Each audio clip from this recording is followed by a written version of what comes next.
келістік. Жақсы, барлық құжаттарды менің көмекшім өзі барып алып кетеді. Иә, қалған мәселелер келген соң кездесіп талқылауымыз керек. Жарайды. Апа? Балам, бүгін ертең қолың бос болса үйге келе аласың ба? Шұғыл шаруа бар еді.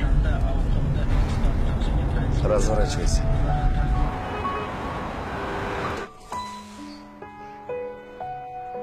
Балам, кеп қалды. Иә, апа, қалайсыз? Жұмысыңа кедергі болған жоқпын ба? Әлгі компьютер қосылып тұрған енді мүлдем жұмыс істемейді. Әкең болса жұмыс бабымен кетіп қалды. Міне, қараш, мына жерді бассам жанбайды. Қарлығашты көріп отырып сөйлесейін деп едім. Мынау болса жұмыс істемей қалыпты.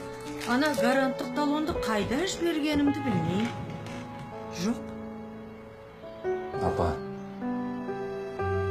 сөйлесейікші. Жақсы.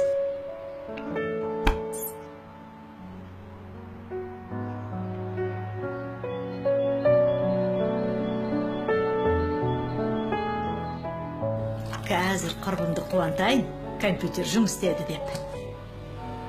Мына жерге нөмірін жазып қойған. Көрмей тұрғанымды қараш. Қазір. Мына көзілдірігімді қайда жіберіп едім? Апа, көзілдірігіңіз міне тұр ғой.